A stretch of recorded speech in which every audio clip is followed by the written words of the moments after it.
Passing Loop by Chynna Laird. Chapter 1. "You can make me go, but you can't make me like it," Chrissella Cantenelli said. "Oh, come on, Chrissy," her mother Enya said. "It's not that bad." "How can you say that? You're kidnapping me to some stupid butthole small town in the middle of nowhere. All my friends are here. I only have 1 year left at school before I go to university, and I just started a job at the coffee house. Why are you doing this to me?" Her mom shoved bubble wrap on top of an open box and folded the flaps down. "Ugh, stop being so dramatic. First of all, Melville is not that small. There are over 4,500 people living there, and I'm not kidnapping you. You're only 17. You're going because I'm your mother and I say so. You'll survive, I promise."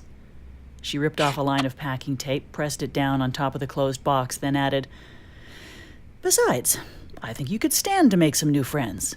"And what's wrong with my friends?" "You want the whole list or just the top 10? Chrissella folded her arms across her chest and glared. "Oh, that's really nice. I get into trouble once." Enya stopped mid-taping and raised an eyebrow. "Once?" "Fine, a few times. Chrissy, you cut school. I've caught you smoking. I came home from work one night to a bunch of underage teenagers drinking in my home, and that one girl, Karen is it, making out with some boy in my bed. Mom, they're not that bad, seriously. Don't you remember being a teenager? And that thing with Karen was crappy. I didn't invite her. We aren't even friends. Plus, I didn't even know what was going on, or I would have stopped it." Her mom finished taping up the box, then shoved it to the side with the others piled up almost ceiling high. "Maybe if you hadn't been hanging over the toilet, that is, right? In fact, I think you're still serving a grounding sentence for that little party, if I'm not mistaken." Heat rose up Chrisella's neck, settling into her cheeks. "Well, if I'm not mistaken, you did a lot of those things and more. You were a lot younger than me." Enya froze mid-stride on her way to the kitchen and turned, her face frozen in a glare. "Now look, I get that you're ticked off that I'm moving you out of the big city to my hometown. I get that you're resentful that I'm taking you out of school so close to graduation to finish somewhere else. And I even get that you might not feel great about having to meet new friends, but you do not get to talk to me like that or treat me like crap under your shoe. Yeah, I did make some bad choices when I was younger, but I learned from them, and so will you." She continued walking, then said over her shoulder, "Now go make sure you have everything packed up in your room and that you have what you need for the trip. The truck should be here soon." Angry tears flooded Chrisella's eyes as she stomped off to her room. "I'm not going to make this easy on anyone," she thought. "No one asked me how I felt about moving 2 provinces away to help care for a grandmother who never gave a hooter's damn about me." She flopped down on her bare mattress lying in the middle of her room. The walls were all bare, the closet empty, and all of her possessions packed away in various sized boxes.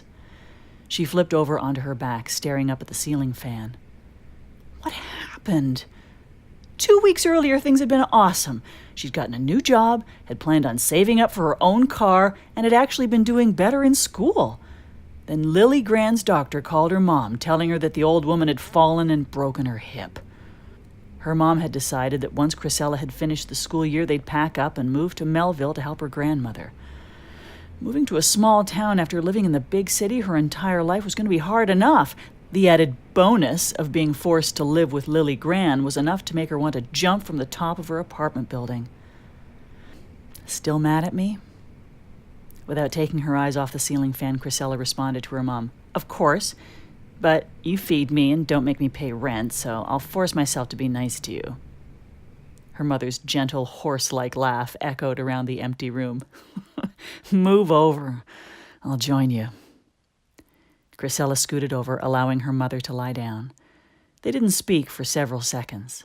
A breeze blew the smell of car exhaust mixed with food and coffee smells from the street below through the open window. A car horn honked, then a loud squeal indicated a sudden stop. A woman cursed, and a man responded with several insults of his own. Food truck vendors yelled to passers-by about their wares.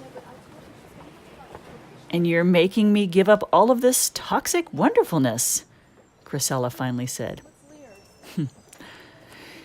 Personally, I'm looking forward to a bit quieter of an environment. The city stinks, literally, and it's loud. And you can be guaranteed there will be no smog warnings in Melville." "Oh, great. Fresh air, too? My lungs are going to go into shock. If you tell me we'll be living on a farm and I'm going to have to wear overalls and a straw hat singing E-I-E-I-O, I may as well end it all now. They looked at each other, then burst into giggles. No, Lily Gran doesn't live on a farm. She did in Scotland, but hated it. Don't tell her I told you that. She lives in a big house on a small acreage just outside of Regina. The woman hates me. Her mom pushed herself up and leaned on her elbow. She does not. Why would you think that? Mom, she's seen me once in my entire life, and she never even talked to me. I may have only been 5, but I remember it clearly. She wouldn't even look at me. She's never called me or sent a birthday card. Hell, she rarely calls you. How am I supposed to feel good about sharing a living space with a woman who obviously harbors some serious resentment towards me? Huh, she's angrier with me than with you. And she's more bark than bite. Her bark is pretty dang scary from what I remember.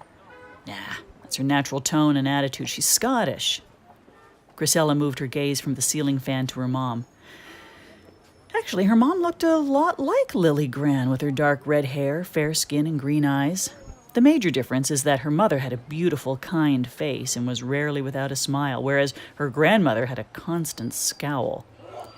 Maybe if Lily Gran loosened up that bun she always wears, her face would relax, Chrissella thought, repressing a laugh.